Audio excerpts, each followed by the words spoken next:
Hello, everyone, and welcome to the Cycling Journal, a podcast that brings you stories of transformation. Thank you for joining me on the second episode of the Cycling Journal podcast.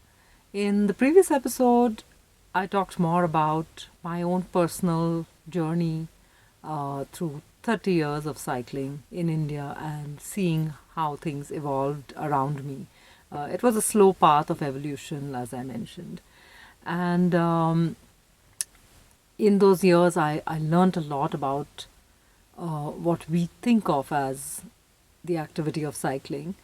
I got exposed to a lot of organizations across the world and started to create events over here in India, create organizations here in India to oversee these.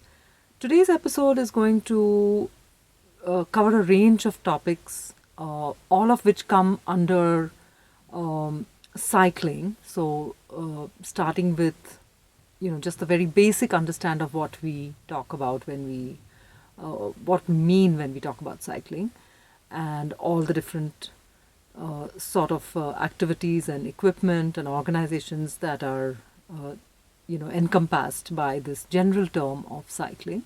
And in that, I'm going to deep dive a little bit about ultra and endurance cycling events, which has been, as you know, my core area of expertise. So, when you talk to a lay person about cycling, when you think about it, cycling appears to encompass absolutely anything, and it does actually encompass absolutely anything that one does on a human-powered vehicle having two wheels, basically. But of course, as you start to look at what people mean when they talk about cycling, you realize that there's a wide range of the kind of cycling that you do, the kind of activity that can be done on a bicycle. So, and then you of course realize that even within that, the equipment is very different for different kinds of activities that you undertake. Briefly, we can divide cycling into three broad areas. The first one is commuting. And commuting is an activity on the bicycle which enjoys the largest participation, the highest mileage, if you see, would be of people who are actually using the bicycle as a means of transportation. Transportation to get to work, to do errands, etc. And of course, in India, you also see people using the bicycle to run their, as vendors to sell some product like vegetables, fruits, etc. Also, some services like, for example, the knife sharpeners. Those of them who can remember the people who would have the bicycle with the wheel which would sharpen the knife, and they would go around on their cycle. So they were actually carrying their trade on their bicycle. And of course, we always see on the streets of India, you always see a lot of people carrying huge loads on the bicycle, from gas cylinders to, I've seen any number of things, from, carpentry equipment and actual logs of wood and bamboos and chairs. And of course, like I said, fruits and vegetables, guys with these huge baskets carrying all their fruit on it, sometimes beautifully decorated. In the melas, you'll see people on their bicycles selling the children their, the little toys and things. And again, they do it up so beautifully. And that for them, the cycle is actually a means of being able to operate their trade. And then you have the people who use the bicycle to commute to work. And that encompasses a wide range of socioeconomic, from the person who's going to work as a laborer, or to do any kind of manual labor, or factory workers, or anything, people who work as drivers and watchmen in our city also often commute by bicycle. And then you also have people commuting to their offices on bicycle. The equipment that they're actually using may change, but it matters little. They're basically using the bicycle as a means of transport. So that is one area of bicycling which, and I admire people who are dedicated and committed to using their bicycle to commute, whether it is out of necessity or whether it is as a means of um, um, transportation to avoid using an automobile. And it's an amazing commitment to be able to do that. Um, of course, a lot of people also use their bicycle to do errands. You can have your little basket, shopping basket, etc. And the second area would be that of people who are bicycling for leisure and adventure.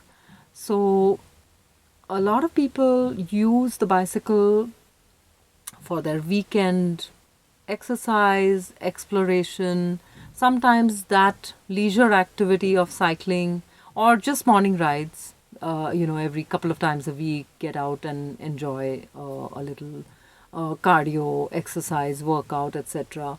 But it remains at that level in which it's just leisure. Sometimes it can go a little bit longer, a little bit more distance can be added to it and become a little bit more exploration and adventure based, which is where you start doing tours in groups that organize tours for you and will organize even maybe equipment and the stay, etc. And you see a lot of that's a very popular activity for people who are doing leisure activity, or rather using the cycle for leisure and enjoyment. And then the third category of things that are covered under cycling are the activity of sports. So using the bicycle to participate in sport. Here when we start talking, so in the leisure tourism and in commuting, it really doesn't matter what equipment you use. You can basically do those activities on any bicycle. But when you come into the area of sport, when you're participating in a sport that involves using bicycle, your equipment starts to get very specialist. So to start with, there's a very niche kind of a sport called BMX or bicycle motocross. Those bicycles are small wheels, small frames. They're meant to enable you to jump, to do stunts on the bicycle.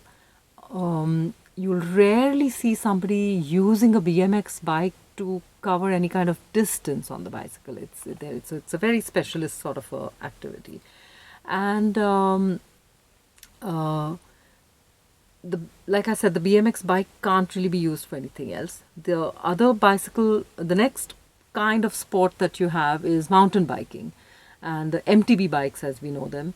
The MTBs are a far more versatile equipment which can be used, again, it can be used on the road. It is versatile enough to be able to give you, in fact, I did my first 200 and I think I did first 200, 300 and 400 BRMs on MTB.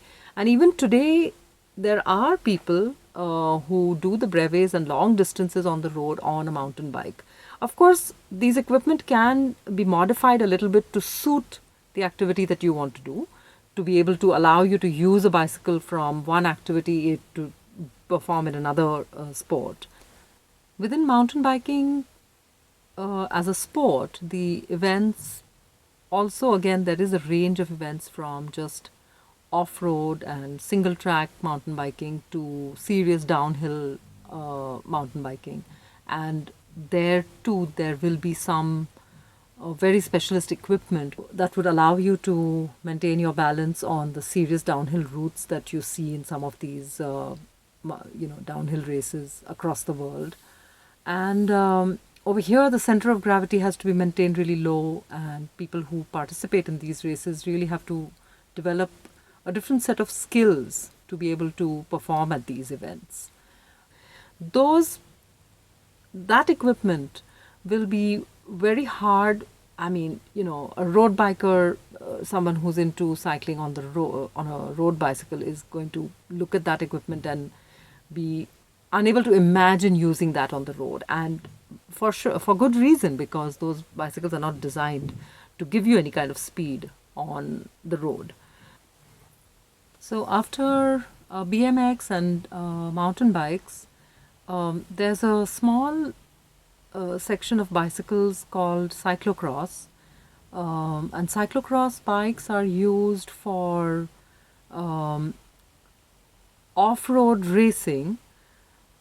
They're kind of in between a road bike and a mountain bike, but the basic setup is like a road bike. They're just able to take a lot more battering on rough terrain, so gravel races. And this is a sport which is becoming fairly popular in Europe and the US. I haven't seen too much of that in India as yet. And then within this area of sport, you come to road races, and or rather racing, basically, in which above all else it's the speed at which you do this, at the speed at which you cycle, that is the important thing, and which counts. There, of course, there is a little bit of skill and a little bit of strategy, etc., especially during mass start races. But basically, it's about speed. So when you talk about racing, most of the racing that we'll be talking about today is racing on road. Of course, there is also track racing, and there are velodromes across India, and track racing is one of the formats on the international platform that India races at and participates in. And in fact, I think there have been some pretty there have been a few good performers in track bicycling as well. And that's a controlled environment. The velodrome is a controlled environment. That equipment again is a specialist equipment. You won't be able to use the track bicycle on the road. And then when we come to road racing, within road racing you have a lot of formats. In road racing, I think I could differentiate into, again, two categories. One is the shorter, faster races, which comprises most of the road racing that you can see for in across the country in different cities. You have race distances starting from 10 kilometers to 100 kilometers, and more and less as well.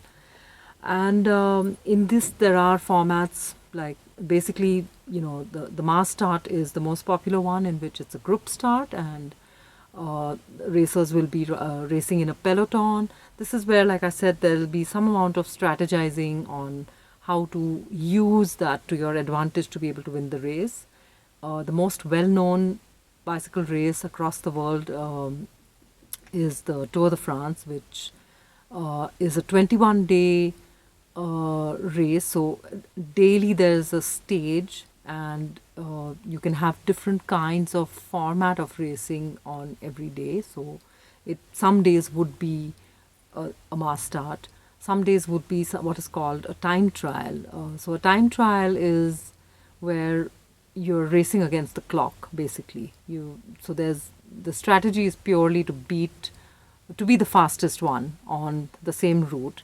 So as far as possible, the conditions that are given to the racers are the same. It's the same distance, same place, same time. In a time trial, racers leave at a gap and attempt to complete the course in the fastest time. Another format that you won't see it, it's not so common, but it's the criterium. It's a pretty popular format as well. So these are the shorter road races, and then we come to, like I said, my domain, my area of expertise, which is the ultra or endurance events. And one thing to understand is, what do we mean when we talk about ultra distance? So ultra distance starts from 200 kilometers onwards. and it can go up to, like, Race Across America is a 5,000 kilometer race. There are even longer races that we'll talk about in some time.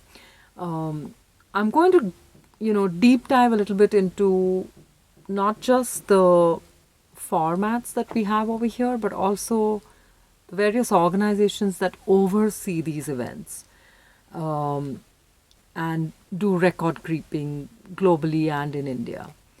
So, in the ultra endurance events, you have two basic kinds of activities. One is where the racer or the randonneer, if it's not a race, is basically self-supported. They're taking care of themselves. They are entirely self-reliant.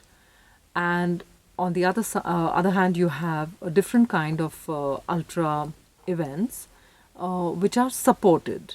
So I'll get into a little bit more depth on, in the self-supported category, you have the Odx events. And so a little background or a little history. There is a 1200 kilometer event in France called Paris-Brest-Paris, or PBP as it's known. This event has been conducted for over a century, and it has a wonderful, deep culture that has evolved around it in the countryside between Paris and Brest and back on the route. There's families who have been supporting this event for taking place over 3 or 4 generations perhaps, and even now PBP is held once in 4 years. So 2019 was the last one, and the next one is going to be in 2023.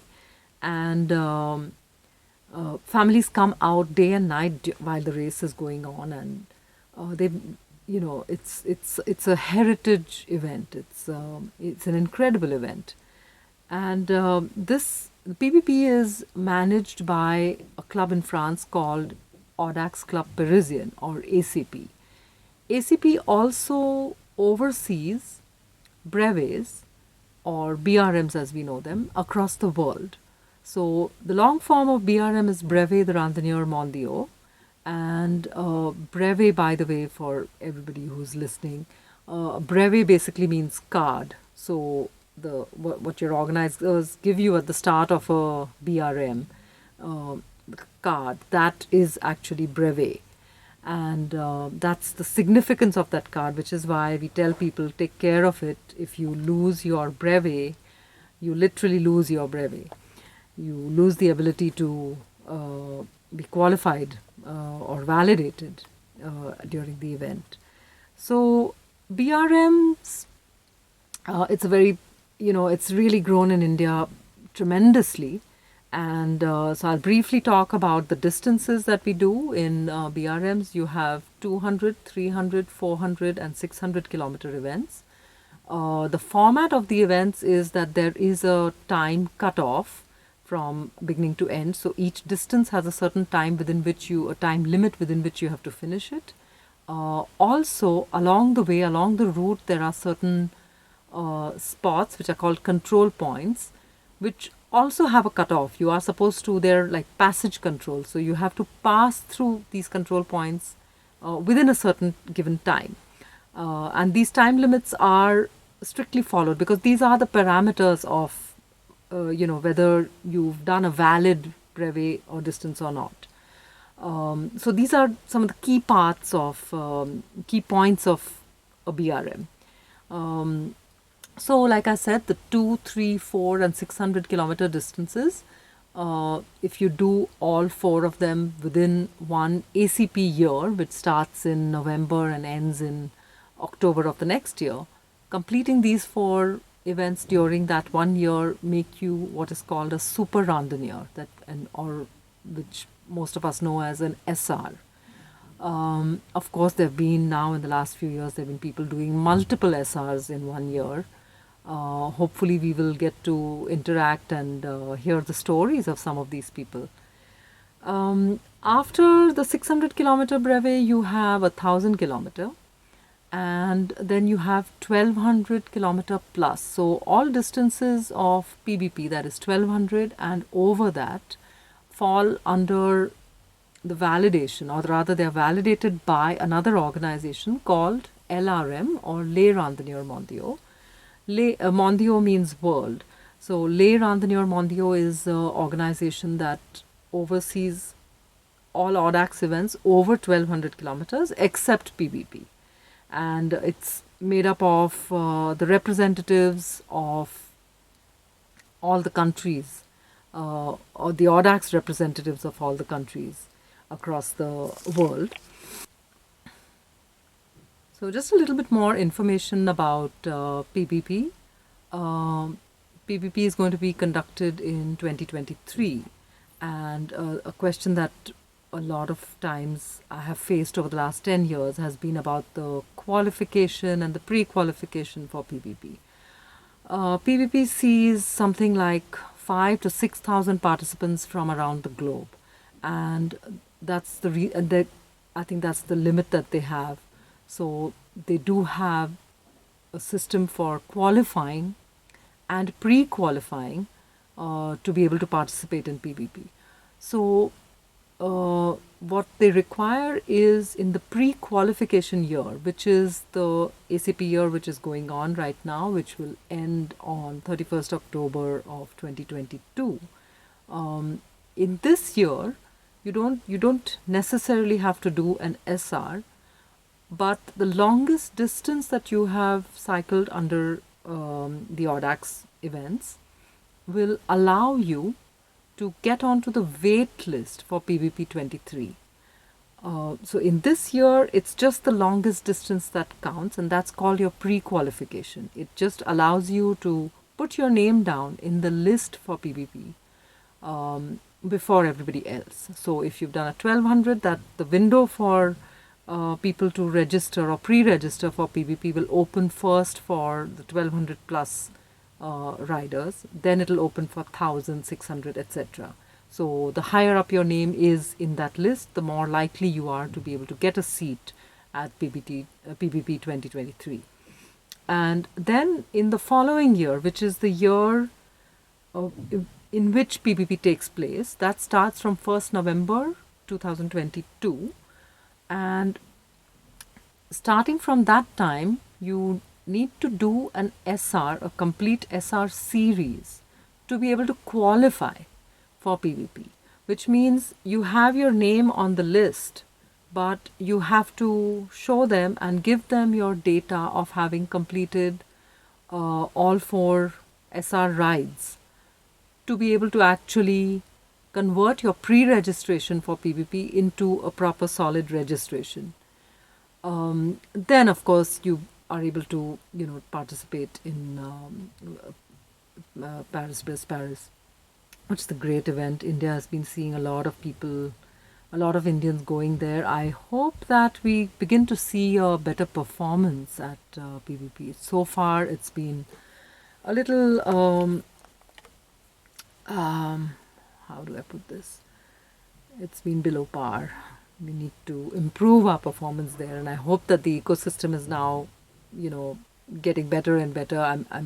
I still think that the ecosystem has a lot of work to do, also because almost every year, every 4 years, when a group goes for PBP from India, most of the people are new to the activity. They're attempting PBP for the first time. Our rider base is growing, so it's a huge rider base. And there are people who haven't got much experience on their legs. So it's a question of just, doing that event, doing these activities repeatedly over 8-10 years, and then being able to, perform well at an event like that. We also have the London, which is a 1400 kilometer Odx event, which is taking place shortly in August. So LEL usually takes place 2 years after and 2 years before PBP. So as because it's also another very popular Odx. Of course, there's a lot of big LRM events all across the world, and LEL doesn't have any qualifications requirement as of now, at least. So the Odx Club Parisian, like I mentioned, it oversees brevets all across the world, and in each country you have your own brevet organization or randonneuring club or organization that oversees and validates the events that are taking place in that country. So I started Odx India Randonneurs in 2011, shortly after coming back from PBP 2011. And at that time, we were three clubs, Pune, Bombay, and Bangalore. And it grew and grew. I think I've talked about that previously. And I was the national representative for the Odx events from India to France. And likewise, there are representatives from each country who are answerable to ACP and who oversee the way in which brevets are conducted within their own countries. That's just the basic organizational structure. Then within India, of course, there's clubs in individual towns and cities across the country. We've grown to around over 80 clubs today, and each of the clubs has a club representative who in turn does the actual on-ground organization of the brevet and reports back to Odx India to ensure that everybody whose data is being given to us has actually done the brevet in the proper way, within the proper timing, etc. So that's kind of a little bit, about the organizational structure within Odx. So that kind of covers Odx. And just to remind everybody again, this is something that comes up very often. Odx events are not races. People are not racing. The culture of Odx is that of camaraderie, of you're self-supported, but of course you help each other out, you ride together, you enjoy the countryside. It's a non-competitive event, and it's enjoyable also because of that. After within the space then of self-supported events, you do have self-supported races also, and that's a very popular format of bike pack racing, in which there are events like Trans-Am, which is Trans-American, TCR, which is the Transcontinental, which is also going to be starting in sometime now in July. There's the North Cape 4000, and there's the Great Divide. All these races so these are races, and the distances are in thousands of kilometers. There are shorter ones also, but so they do have some kind of cutoff sometimes. As far as I know, there's no one central organizing body which oversees all these races. I could be wrong, and if I am, please let me know. But as far as I've been able to look into this, there are different bodies that conduct the bike pack races. The community may be the same, but organizationally it's different people who are making changes to the format as suits them, as suits the race, as suits the event operator as well. And the only thing that most of them have in common is that no outside support is allowed.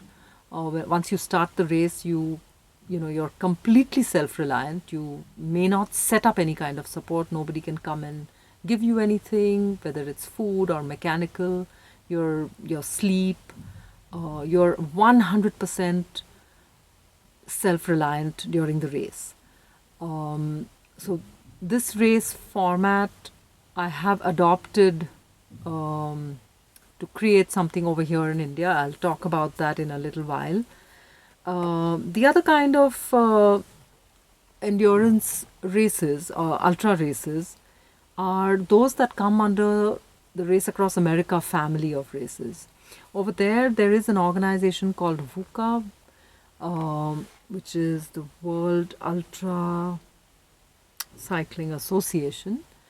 It changed names a little while back from the UMCA, which was the Ultra Marathon Cycling Association, to VUCA, which does record keeping of long ultra distances.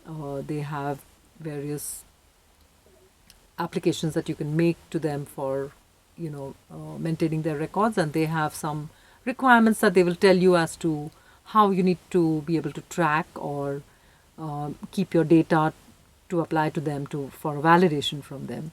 And as people know, there is also the Guinness World Records, which validates cycling records across the world.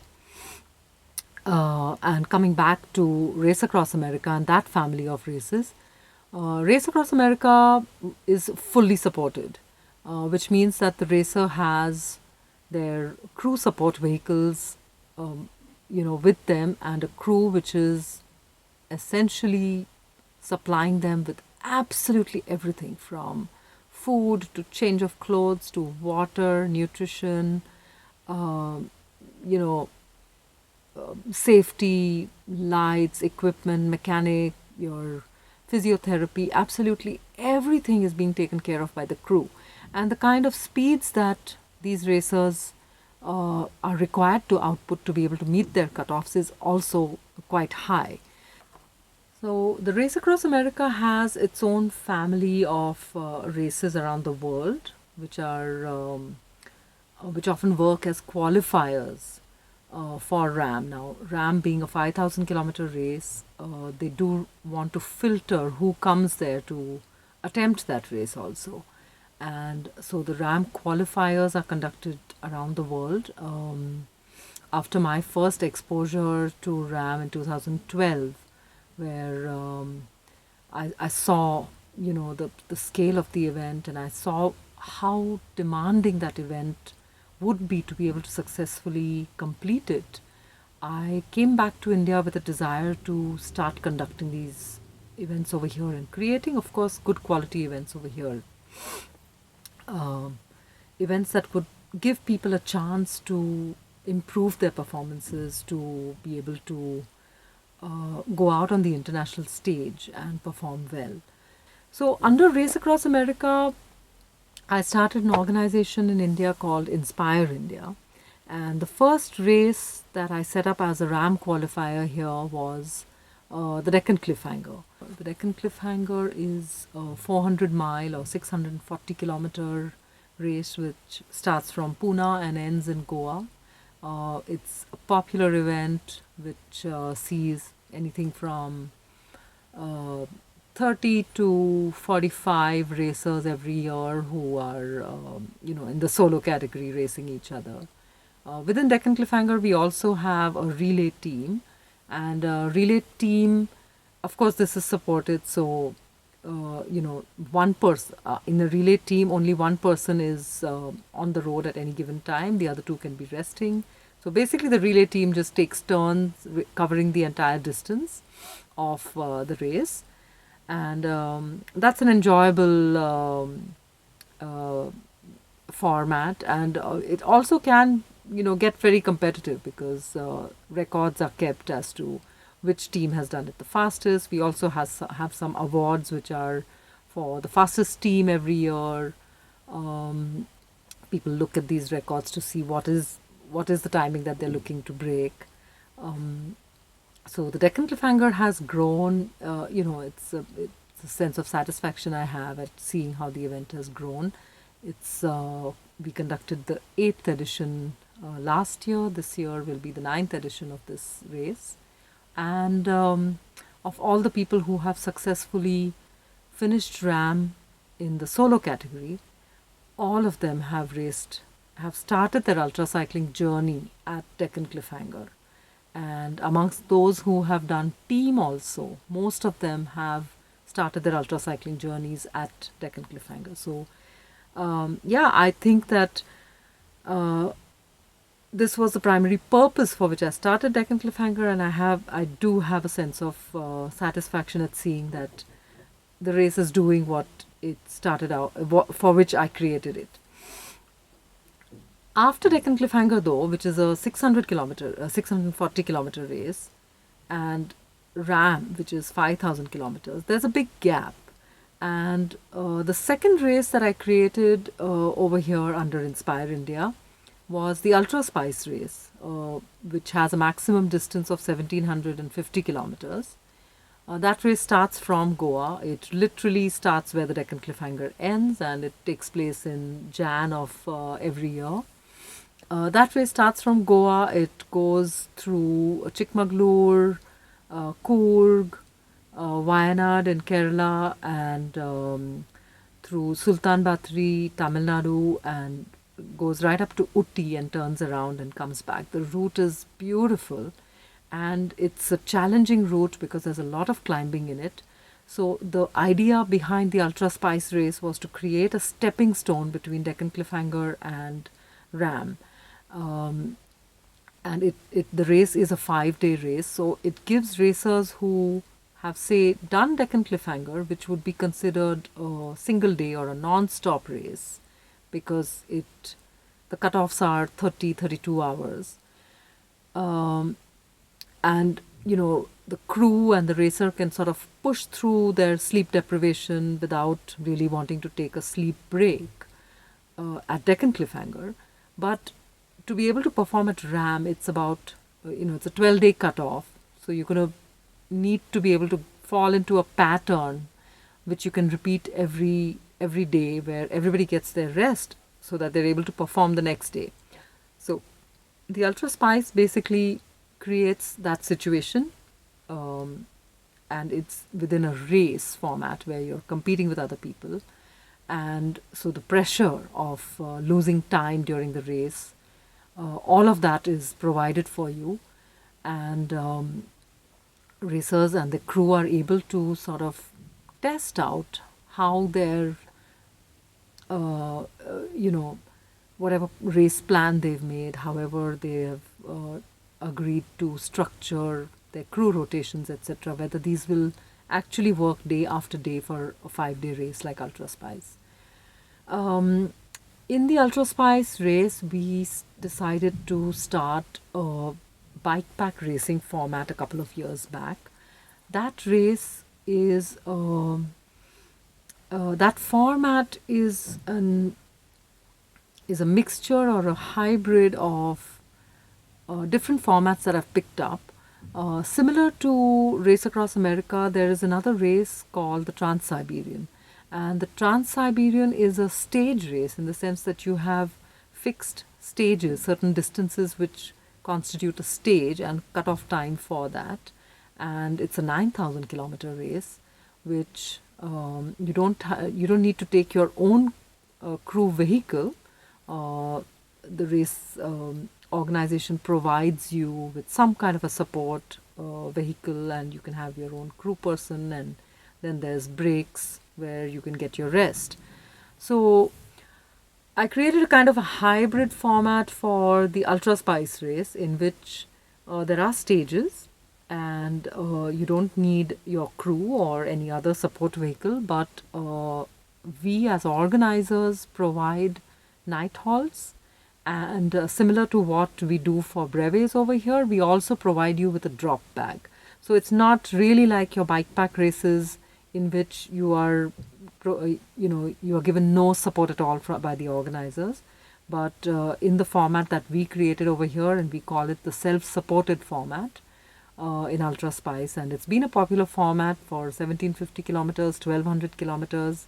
We've seen some really good we've seen good races taking place, and we've seen a lot of the randonneering community enjoying the Ultra Spice race. It's a great race for preparing for PBP also, because the terrain that we go over would really tell you how ready you are for doing Paris-Brest Paris. So that format, the self-supported format, okay, I'm going to take a little pause there and go back to, okay, so under Inspire India, the third race that I created was the Great Himalayan, which is the world's highest RAM qualifier. We had to make a few changes to accommodate for the fact that it's a high altitude event. So unlike all other RAM qualifiers in the world, the Great Himalayan requires everybody to take a mandatory break for 3 hours during the course of the race. The race distance is 600 kilometers, so it's not a very long race, but we have broken it up into 2 days, and there's a mandatory halt at Kargil. The reason for introducing the mandatory halt is that in these races, though, like for example in Deccan Cliffhanger, racers would require a small power nap sometimes, during the night, etc.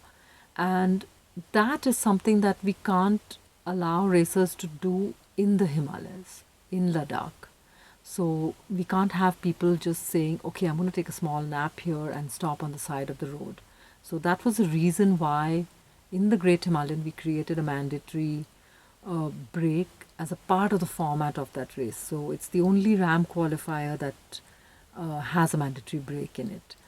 And in the Great Himalayan also we have introduced the self-supported format. That's a shorter distance of 444 kilometers out and back from Leh to Kargil and return. And that format is also a popular one. The Great Himalayan takes place every year in August, end of August or early September.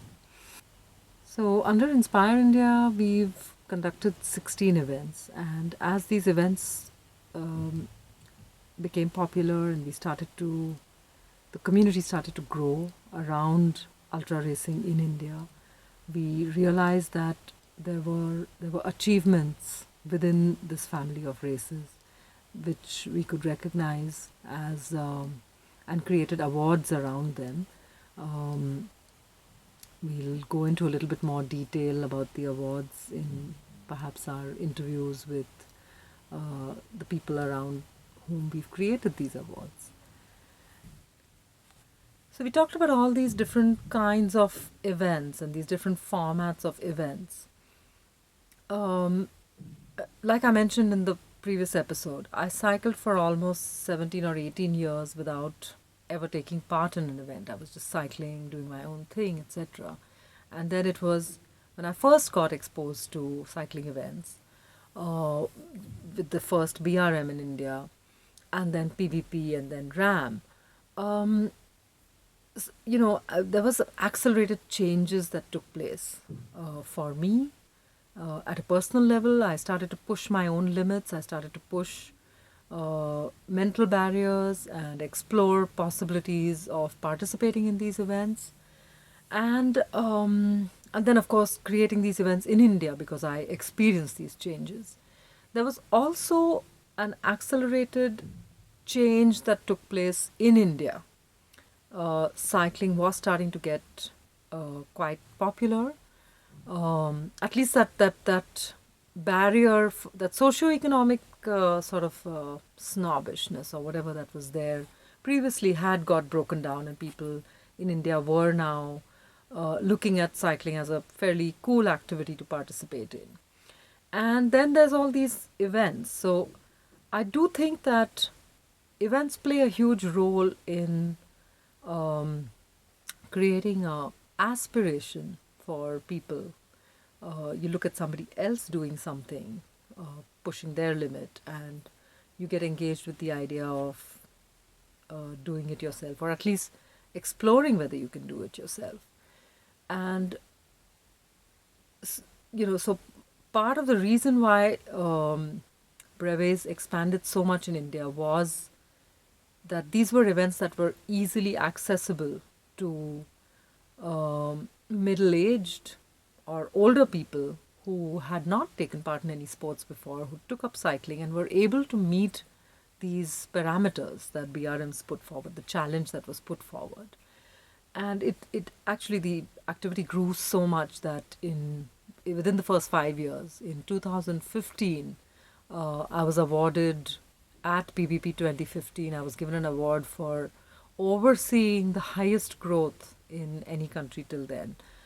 Of course, in 2019, the growth curve had just, in India itself, had just gone really crazy.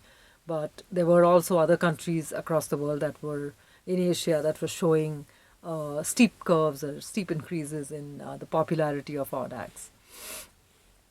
But events play their role in creating this interest in people just starting to take up cycling as well. Very often, what I've described my work as between 2010 and 2020 was ecosystem development. So, um, you know, it's a good point to consider what one really means when one is talking about an ecosystem. So, I like to draw a parallel of an ecosystem can be considered like a garden, and for a garden to grow healthy, to proliferate, to allow the growth of many other, a diversity of not just plants, but creatures, microorganisms, a whole bunch of things. It requires certain conditions to foster this kind of a growth. And I saw my work, in case people don't know this, but I've had a deep interest in farming also since the early 2000s, and I'll talk about that on some different episode, different podcast altogether perhaps. But so I could easily kind of make this, look at the ecosystem of cycling in India and draw these parallels with gardening and farming, because what I saw of the ecosystem in India of cycling in 2008, 9, 10 was that it was a barren ecosystem. Everybody who came into it was very nascent. It was in its nascency, in the sense that we were all really infant-like. It was just taking birth, and we were very, I don't want to use the word primitive, but I think nascent is the best word, because we were really new to everything. And what I would see of the ecosystems in Europe or US was a really thriving ecosystems which had a lot, which provided a lot of support for people to improve their performance. And in India, this is what was lacking. There wasn't enough to nurture. There wasn't enough for us to be able to really, have great performance. So for sure, on an international platform, our performance doesn't keep up. It's changed now, and we will be talking to some of the people who have given us pride in being able to create, performances in this country. But that's for another episode. In the meantime, coming back to what that barren ecosystem meant in 2009 and 10, for example, was that we had very basic bikes. We did start to have road bikes coming in there. We were just about sort of moving from mountain bikes to road bikes. But not only were spare parts not available, the know-how of how to repair these bikes, the technical support, the mechanics who knew how to repair these bikes, that was something that was completely lacking. So I know incidences where we would have a small breakdown of some part, and then we'd be waiting for months, unable to use that bicycle until we ordered the spare part from, outside the country, and then find somebody who can help us to repair it. So it's simple things like that were missing in the ecosystem. What was also hugely missing in the ecosystem was human resource. The technical support and mechanical support, of course, is human resource. The other kind of human resource that was missing was training input. Because I was going back and forth so much between the countries, I was able to see what fostered these activities in the US and Europe, for example. And one of the things was having a large number of people engaged in it from many years. So because you have activities which people have been participating in for decades in the US and Europe, you would have a lot of wisdom that was there, and in group rides that would be shared with the people who are just coming in and just starting to cycle or race or take part in ultra races, for example. So there was a community, a matured community that helped the newcomers within this ecosystem. So this ecosystem needed a lot of things uh, to allow people to thrive within it, and events is one large part of that ecosystem that gives people that motivation to try to perform better than they do. And that was my core area. But then, of course, within that, I also ended up doing a lot of educational work with at Odx, with the Odx clubs across the country, and within Inspire India with just giving the most basic inputs on how to prepare for ultra races that we conducted here, and of course for RAM also, seminars on these. Uh, and I think at the end of the last episode, I spoke about how in 2019, 2020, I sort of felt that my work was done. And the reason that I felt my work was done was essentially because not only could I see a thriving ecosystem, I could also see a thriving community, which was growing, and not which had already grown, I would say, and was already sharing wisdom with each other and building each other up. So, that's my sort of perspective on the ecosystem in this country and on the community building. And I've always felt that these are the two things that um, were my, core, or my focus areas that I wanted to do. This podcast is going to be, looking back and forth with people within this community and this ecosystem who have contributed to it, or not necessarily, those who've done their own thing also. And the key, or the locus that I'm trying to get at is how cycling changed their life trajectory. So all of us who start cycling, we kind of, there's some changes that take place. There's something that happens when you bicycle, which opens up your mind, and which creates changes inside you. There's of course there's the physical, tangible changes that can be seen by anybody else, which are easier to measure, which are easier to see and observe for outsiders. But there's also these changes that are happening inside. There's willpower. There's this sense of being connected to your community. There's a sense of focus. For me, there's also been a spiritual connection with with all of humanity through this activity. There's been a spiritual connection with nature.